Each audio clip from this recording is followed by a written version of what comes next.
অসমীয়া জাতিৰ আবেগ এখন গামোচা।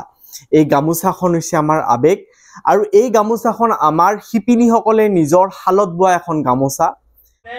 কবচ কাপোৰ বব জনা এই শিপিনীসকলৰে সমৃদ্ধ এখন অসমত যে আজি আমি সেই কাপোৰ বব নোৱাৰো, সেই গামোচা সেই তাঁতশাললৈ আমি যাবলৈ যে অকণমান কৃপণালি কৰোঁ, সেই শক্তি যে আমাৰ গাত নাই, মই কেনেকৈ তেওঁক বুজাওঁ। নমস্কাৰ, মই বিকাশ, আপোনালোকে চাই আছে দৃষ্টিকোণ। আজি দৃষ্টিকোণত এটা খুব গুৰুত্বপূৰ্ণ বিষয় লৈ আপোনালোকৰ ওচৰলৈ আহিছোঁ। পোনপ্ৰথমে আপোনালোক সকলোকে আগন্তুক ৰঙালী বিহুৰ শুভেচ্ছা জ্ঞাপন কৰিলোঁ।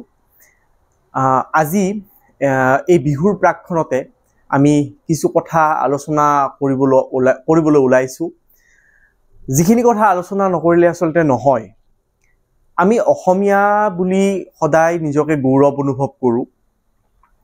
আমি বিভিন্ন ঠাইত অসমীয়াগিৰি দেখাই থাকোঁ, বিশেষকৈ ছ'চিয়েল মিডিয়াত আমি অসমীয়াগিৰি দেখাই থাকোঁ।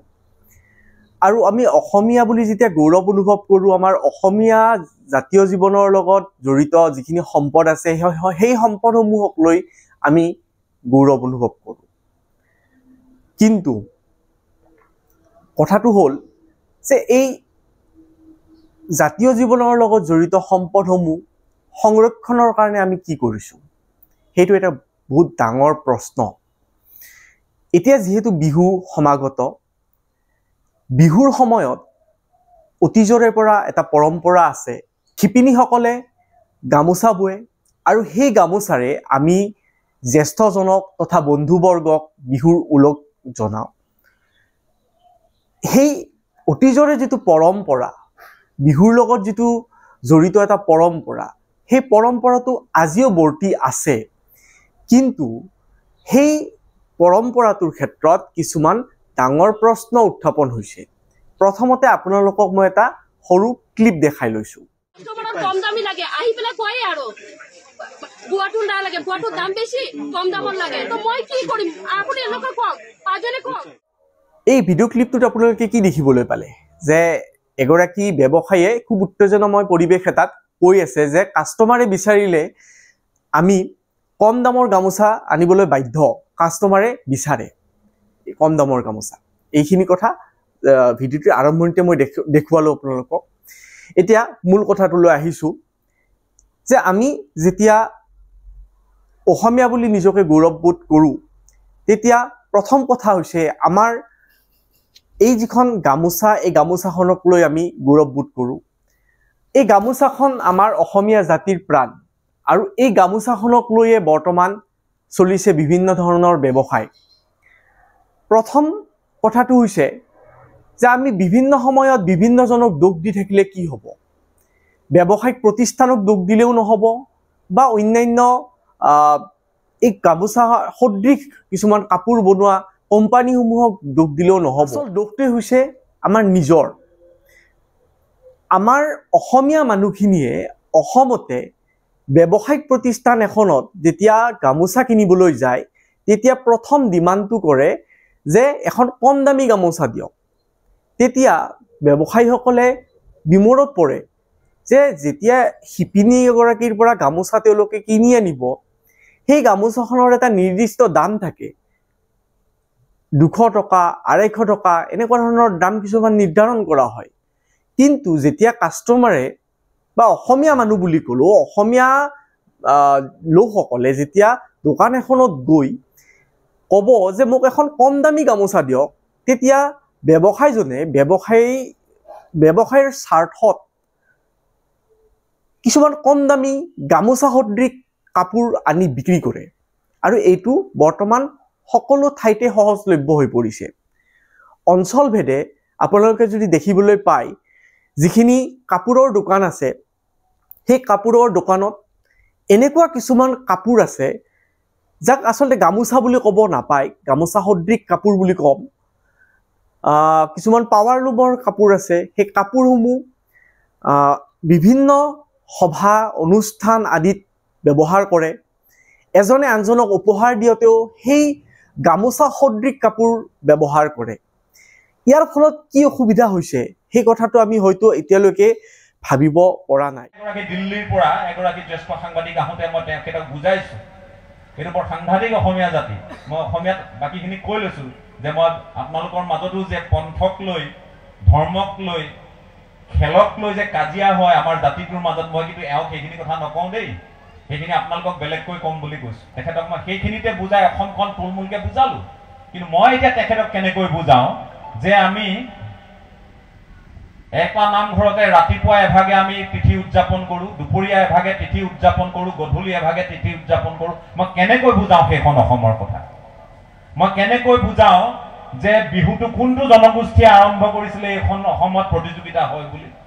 মই কেনেকৈ তেওঁলোকক বুজাওঁ আমি যে ডিঙিত লৈ থকা এই গামোচাখন অংগ বস্ত্ৰ আপোনাক যে সম্বৰ্ধনা জনাইছো, এইখনো আজিকালি গুজৰাটৰ পৰা আহে বুলি মই তেওঁলোকক কিদৰে বুজাওঁ?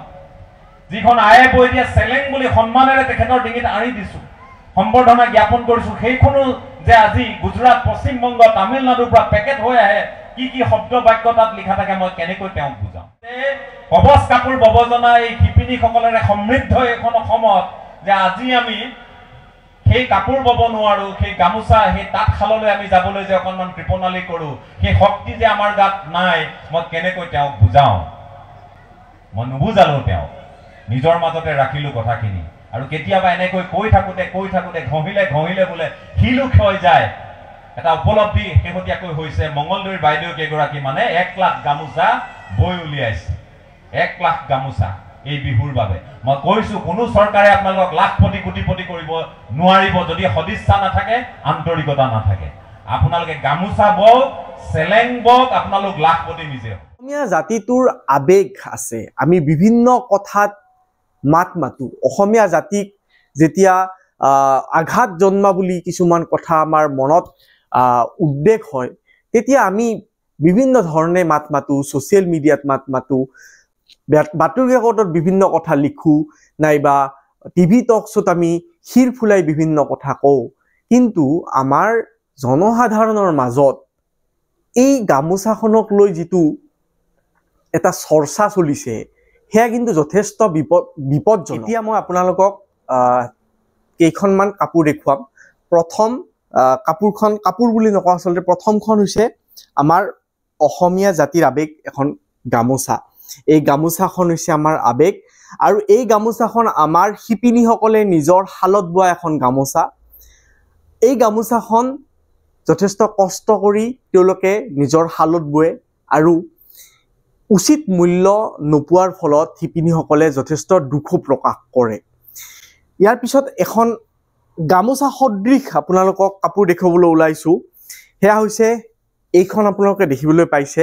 এয়া হৈছে পাৱাৰলুমত বনোৱা গামোচা সদৃশ এখন কাপোৰ।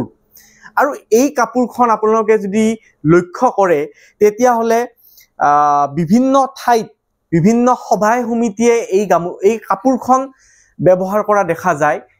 কম দামতে কিনিব পৰা যায়, আৰু এই কাপোৰখনকে বিভিন্ন সভাই সমিতিয়ে বা বিভিন্ন অনুষ্ঠান প্ৰতিষ্ঠানে ব্যৱহাৰ কৰি অনুষ্ঠান পৰিচালনা কৰাও আমি দেখিবলৈ পাওঁ। আমাৰ নিজৰ মাজতে এজনে আনজনক এনেকুৱা ধৰণৰ কাপোৰ আমি গিফ্ট দিওঁ। গতিকে এনেকুৱা এটা পৰিস্থিতি উদ্ভাৱন হৈছে যে যিখন অসম আচলতে সম্পত্তিৰে ভৰপূৰ, যিখন অসম শিপিনীৰে ভৰপূৰ আছিল, য'ত শালৰ উৎপাদিত কাপোৰেৰে আমাৰ শিপিনীসকলে নিজকে উপাৰ্জনমুখী কৰি তুলিব পাৰিছিল, বৰ্তমান আগৰ ধৰণে কাপোৰ উৎপাদন কৰিব নোৱাৰা হৈছে। আৰু শিপিনীসকলে গামোচা ববলৈ বাদ দিয়া বুলি ক'লেও ভুল নহ'ব। এই যে আপোনালোকক কাপোৰখিনি দেখুৱালোঁ, বা আমাৰ যিখিনি শিপিনীয়ে বনোৱা গামোচাখন দেখুৱালোঁ, আকাশ পাতাল পাৰ্থক্য আছে। আৰু আমাৰ শিপিনীসকলে যথেষ্ট কষ্ট কৰি বনোৱা এই গামোচাখনক আমাৰ যি জনসাধাৰণ, তেওঁলোকে দোকানৰ পৰা কিনিবলৈ যথেষ্ট টান পায়। তাৰ সলনি কম দামতে পোৱা কিছুমান পাৱাৰলুমৰ গামোচা সদৃশ কাপোৰহে তেওঁলোকে কিনিবলৈ চেষ্টা কৰে, আৰু তাৰ ফলত লাভ হৈছে পশ্চিমবংগ, গুজৰাট আদিৰ দৰে ৰাজ্যৰ কোম্পানীসমূহৰ। আৰু এয়া হৈছে অতি লজ্জাজনক কথা। যেতিয়ালৈকে আমাৰ জনসাধাৰণে এই বহিৰাজ্যৰ গামোচা সদৃশ কাপোৰসমূহ ৰিজেক্ট নকৰে, তেতিয়ালৈকে আমাৰ শিপিনীসকলে উচিত মৰ্যাদা লাভ কৰিবনে নাই, সেয়া যথেষ্ট ডাঙৰ প্ৰশ্ন। এই ক্ষেত্ৰত অসম চৰকাৰে কিন্তু কিছু ব্যতিক্ৰমী সিদ্ধান্ত লোৱা দেখা গৈছে। তেওঁলোকে অসমীয়াৰ এই আৱেগ গামোচাখনক GI টেগ দিয়াত যথেষ্ট সহায় কৰিছে। লগতে শিপিনীসকলক উদগনি দিয়াৰ উদ্দেশ্যৰে বিভিন্ন ধৰণৰ অনুষ্ঠানত অসম চৰকাৰে নিজাববীয়াকৈ লাখ লাখ গামোচা ক্ৰয় কৰাই দেখা গৈছে আৰু ইয়াৰ ফলত শিপিনীসকলে উপাৰ্জন কৰিবলৈ সক্ষম হৈছে। সেই একেধৰণে যদি আমাৰ জনসাধাৰণেও যদি এই গামোচাখনক আগৰ দৰে আদৰি লৈ নিজৰ মাজত নিজৰ ভাই ভণ্টি নিজৰ বন্ধুবৰ্গৰ লগত এই গামোচাখন যদি ভাগ বতৰা কৰে, গিফ্ট হিচাপে দিয়ে, তেতিয়াহ'লে এই গামোচাখনৰ যিটো আমাৰ আৱেগ, সেই আৱেগ সদায় ৰক্ষা হ'ব আৰু গামোচাখন আমাৰ অসমীয়া জাতিটোৰ যিটো এটা গৰ্ব আমি কৰি থাকোঁ, অসমীয়া জাতিক লৈ যিটো গৰ্ব কৰোঁ, গামোচাখনে সেই গৰ্বিত অসমীয়া জাতিটোক সদায় ওপৰত ৰাখিবলৈ চেষ্টা কৰিব। গতিকে আপোনালোকে এটা কথা ভাবক যে আমাৰ এই যিখিনি মাৰ্কেটত বা আমাৰ বজাৰত যিখিনি গামোচা সদৃশ কাপোৰ আছে, এই কাপোৰখিনি কিনি আপোনালোকে এই যিখিনি থলুৱা শিপিনী আছে, এই শিপিনীসকলক কিমান ক্ষতি কৰিছে এই কথাটো অলপমান অনুধাৱন কৰক। আমি অকল ছ'চিয়েল মিডিয়াত অসমীয়াগিৰি কৰি লাভ নাই। আমি কিবা এটা কথাত উত্তেজিত হৈ কেৱল মই অসমীয়া বুলি কৈ কোনোবাক দম দিয়া, কোনোবাক ধমকি দিয়া, এইবিলাক কাম কৰি থাকিলে হয়তো আমাৰ অসমীয়া জাতিটো বাচি নাথাকিব। বৰ্তমান যিহেতু গামোচাখনক GI টেগ দিয়া হৈছে আৰু GI টেগ দিয়াৰ অৰ্থটোৱে হৈছে যে ইয়াক কোনো কোম্পানী বা কোনো অন্যান্য দুষ্ট চক্ৰই যাতে নকল কৰিব নোৱাৰে, তাৰ ক্ষেত্ৰত সুৰক্ষা প্ৰদান। আমি এনেকুৱা এখন আইন বিচাৰিছোঁ অসম চৰকাৰৰ ফালৰ পৰা, যিখন আইনে অসমৰ এই গামোচাখনক সুৰক্ষা দিব পাৰে, যাতে আমি বহিৰাজ্যৰ আমদানি হোৱা এই গামোচাসমূহ আমি কিনিব লগা নহয়। এই গামোচাসমূহৰ যে আমদানি হৈ আছে, সেই আমদানিসমূহ অতি সোনকালে বন্ধ হওক, তাৰ আমি আশা ৰাখিছোঁ। আৰু আমাৰ যিখিনি ৰাইজ আছে, তেওঁলোকে একলগ হৈ এই আমদানি হোৱা এই নকল গামোচাৰ যিখন বজাৰ, সেই বজাৰখনক একেমুখে সকলোৱে যদি বাধা প্ৰদান কৰে, তেতিয়াহ'লে আমাৰ শিপিনীসকলে বোৱা এই গামোচা আদৰ বিহু অহাৰ লগে লগে বা অন্যান্য সময়তো যথেষ্ট বাঢ়িব বুলি আমি আশা ৰাখিব পাৰোঁ। অসমীয়া জাতিটোত আচলতে কি নাই, ইমান অতীজৰে পৰা এটা গৰ্বিত অসমীয়া জাতিত শিপিনীসকলে শালত নিৰ্মাণ কৰা বিভিন্ন সামগ্ৰী আমি সকলোৱে দেখিছোঁ আৰু সেই সামগ্ৰীসমূহ বা সেই উৎপাদিত গামোচা, বিভিন্ন ধৰণৰ কাপোৰ বৰ্তমান সময়ত কিন্তু সেই পয়োভৰসমূহ কমি আহিছে। সেই কাপোৰসমূহ নোহোৱা হৈ পৰিছে, শালৰ ব্যৱহাৰ নোহোৱা হৈ আহিছে। তাৰ ফলত কিন্তু লাভালাভ হৈছে একাংশ বহিৰাজ্যৰ কোম্পানীৰ, যাৰ ফলত অসমত বহিৰাজ্যৰ পৰা গামোচা সদৃশ কাপোৰ আহি অসমৰ যিখিনি দোকান ভৰি পৰিছে আৰু সেই ভৰি পৰাৰ ফলত আমাৰ যিখিনি অসমীয়া ৰাইজ আছে, অসমীয়া ৰাইজেও দোকানলৈ গৈ কিন্তু শিপিনীয়ে বোৱা গামোচাখন কিনিবলৈ মন প্ৰকাশ নকৰে, কিন্তু তাৰ সলনি তেওঁলোকে কম দামৰ গামোচা বিচাৰে। কিয় বিচাৰে সেইটো কিন্তু এটা বিচাৰ্য বিষয়। আমি নিজৰ গামোচাখনকে এলাগী কৰিছোঁ। আমি সদায় বাহিৰৰ ঠাইৰ যিখিনি সংস্কৃতি আমি ল'ব বিচাৰোঁ, কিন্তু আমাৰ নিজৰ গামোচাখনকে আমি গুজৰাটৰ কোম্পানী, পশ্চিমবংগৰ কোম্পানীৰ হাতত আমি দি দিছোঁ আৰু তেওঁলোকে আমাৰ পৰা মুনাফা লাভ কৰি ৰজা হৈছে। এই আমাৰ অসমীয়া শিপিনীসকল ইমানেই পাৰ্গত যে তেওঁলোকে যদি গামোচা উৎপাদন কৰে, বিভিন্ন কাপোৰ উৎপাদন কৰে, শালত নিৰ্মিত কাপোৰ, শালত নিৰ্মিত গামোচা, তেওঁলোকক লাখপতি হোৱাৰ পৰা কোনেও বাধা দিব নোৱাৰে। কিন্তু বৰ্তমান সময়ত আমাৰ নিজৰে অসমীয়া সমাজখনে তেওঁলোকক পিছফালে ঠেলি দিছে। আমাৰ সমাজৰ মানুহখিনিয়ে দোকানত গৈ সদায় কম দামৰ গামোচা বিচাৰে, তেতিয়া দোকানীও বাধ্য হৈ সেই পাৱাৰলুমৰ গামোচাখন দিবলৈ বাধ্য হৈ যায়। তাৰ ফলত লাভ কাৰ হৈছে? সেই বহিৰাগত কোম্পানীখিনিৰ লাভ হৈছে। এই কথাটো আমি আজিও বুজিবলৈ চেষ্টা কৰা নাই, যাৰ ফলত সেই বহিৰাগত কোম্পানীখিনিয়ে আমাৰ অসমীয়া বজাৰখন দখল কৰিবলৈ সক্ষম হৈছে। আমাৰ যদি থলুৱা এই শিপিনীসকলৰ যিখিনি উৎপাদিত সামগ্ৰী আমাৰ অসমৰ নিজৰ ৰাইজেই যদি কিনে, তেতিয়াহ'লে নিশ্চয়কৈ প্ৰতি ঘৰ শিপিনীৰ ঘৰতে হয়তো খুব সোনকালে উপাৰ্জনমুখী হোৱা ৰাস্তা মুকলি হ'ব। আৰু আমাৰ আই মাতৃসকলে যিসকলে শালৰ লগত জড়িত হৈ আছে, কাপোৰ বোৱাৰ লগত জড়িত হৈ আছে, তেওঁলোকে যথেষ্ট উৎসাহিত হ'ব। এই ক্ষেত্ৰত কিন্তু অসম চৰকাৰে কিছু ব্যতিক্ৰমী পদক্ষেপ গ্ৰহণ কৰা দেখা গৈছে। বিগত সময়ছোৱাত আমি দেখিছোঁ যে বিভিন্ন অনুষ্ঠানত গামোচাৰ দৰকাৰ হয় অসম চৰকাৰক, আৰু তেওঁলোকে লাখে লাখে গামোচা ক্ৰয় কৰিছে অসমৰ শিপিনীসকলৰ পৰা। ৰিচেণ্টলি যদি আমি দেখা পাইছোঁ যে আমাৰ অসমৰ কৰ্মচাৰীসকলক বা বিভিন্ন বিজ্ঞজনক মাননীয় মুখ্যমন্ত্ৰী হিমন্ত বিশ্ব শৰ্মা ডাঙৰীয়াই বলিষ্ঠ পদক্ষেপেৰে ৰঙালী বিহুৰ শুভেচ্ছা দিয়াৰ উদ্দেশ্যেৰে গামোচা প্ৰদান কৰিছে, আৰু সেই গামোচা তেওঁলোকে ক্ৰয় কৰিছে অসমৰে শিপিনীসকলৰ পৰা। গতিকে এয়া এক ব্যতিক্ৰমী আৰু যথেষ্ট উচ্চ প্ৰশংসিত বিষয় বুলি গণ্য কৰিব পাৰি। যদি চৰকাৰে এই পদক্ষেপ নললে হয়, তেতিয়াহ'লে আমাৰ এই থলুৱা শিল্পীসকলে হয়তো আজিও পিছ পৰি থাকিব লগা হ'ল হয়। কিন্তু তেওঁলোকক যদি আমি সকলোৱে যদি মিলি সহায়ৰ হাত আগবঢ়াওঁ, তেতিয়াহ'লে আমাৰ শিল্পিনীসকল কিন্তু উপাৰ্জনমুখী হ'ব। আমাৰ আই মাতৃসকল যিসকলে ঘৰতে কাপোৰ বোৱে, তেওঁলোক উপাৰ্জনমুখী হ'ব। এই কথাটো আমি কিন্তু কোনেও এবাৰো চিন্তা কৰি চোৱা নাই, আৰু ইয়াৰে বহিঃপ্ৰকাশ ঘটিছে আমাৰ অসমীয়া যিখিনি বজাৰ, অসমীয়াৰ গামোচাৰ বজাৰখনত, অসমীয়া কাপোৰৰ বজাৰখনত। অকল গামোচা বুলি নহয়, বিভিন্ন সামগ্ৰীৰ ক্ষেত্ৰতে যদি চাওঁ, নকল সামগ্ৰীৰ পয়োভৰ ঘটিছে। যিহেতু বিহু সমাগত, সেয়ে আজি আমি গামোচাখনৰ কথাই পাতিছোঁ, আৰু গামোচাখনৰ কথা আমি পাতিবই লাগিব।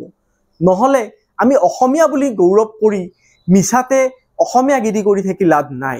আমাৰ অসমীয়াগিৰিৰ ক্ষেত্ৰত আৰু এটা কথা ক'ব বিচাৰোঁ, বহুতো জাতীয় সংগঠন আছে, বিভিন্ন ধৰণৰ ব্যক্তি আছে, ছ'চিয়েল মিডিয়া ইনফ্লুৱেঞ্চাৰ বুলি নিজকে বহুতে কয়। তেওঁলোকে অসমীয়া জাতিক লৈ বিভিন্ন কথা কয়, কিন্তু এই যে পাৱাৰলুমৰ এই গামোচাবিলাক যে বজাৰত আছে, এই গামোচাখনক লৈ সজাগতামূলক যি অভিযান তেওঁলোকে চলাব লাগিছিল, আজিলৈকে কিন্তু তেনেকুৱা ধৰণৰ ষ্টেপ মই দেখিবলৈ পোৱা নাই। তেওঁলোকে নিজকে যদি ইনফ্লুৱেঞ্চাৰ বুলি কয়, তেতিয়াহ'লে তেনেকুৱা ধৰণৰ সজাগতামূলক অনুষ্ঠান পাতক, আৰু আমাৰ শিপিনীসকলক উদগনি দিয়ক গামোচা বনোৱাৰ কাৰণে, যাতে আমাৰ বজাৰত থকা স্থানীয় ব্যৱসায়ীসকলে স্থানীয় শিল্পীসকলৰ পৰা গামোচা ক্ৰয় কৰি আনি বিক্ৰী কৰিব পাৰে। আৰু বহিৰাগত যিখিনি গুজৰাট, পশ্চিমবংগৰ পৰা অহা যিখিনি গামোচাৰ বা গামোচা সদৃশ কাপোৰৰ যিখিনি ব্যৱসায় চলি আছে, সেই ব্যৱসায়টো অতি সোনকালে বন্ধ হওক, আৰু আমিও যাতে সগৌৰৱেৰে গামোচাখন ডিঙিত লৈ বিহুকে আদি কৰি বিভিন্ন অনুষ্ঠানত আমি থিয় দিব পাৰোঁ, আৰু গামোচাখনক লৈ আমি সদায় যাতে গৌৰৱ অনুভৱ কৰিব পাৰোঁ, তাকে আমি আশা ৰাখিছোঁ।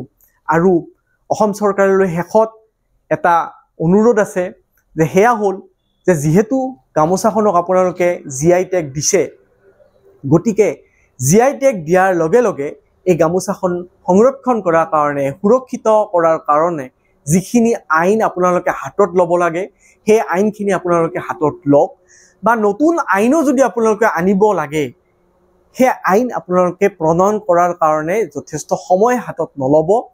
কম সময়ৰ ভিতৰত সেই আইন প্ৰণয়ন কৰক, আৰু অসমৰ থলুৱা জনসাধাৰণৰ মাজত সজাগতাৰ সৃষ্টি কৰি যাতে এই গোটেই বজাৰখনত এই বহিৰাগত গামোচা সদৃশ যিখিনি কাপোৰ আছে, সেই কাপোৰৰ ব্যৱসায়টো যদি আমি সোনকালে বন্ধ কৰিব নোৱাৰোঁ, তেতিয়াহ'লে আমি নিজকে অসমীয়া বুলি কৈ, বা গামোচাখন আমাৰ অসমীয়াৰ আৱেগ বুলি কৈ আমি হয়তো ভৱিষ্যতে লজ্জিত হ'ম।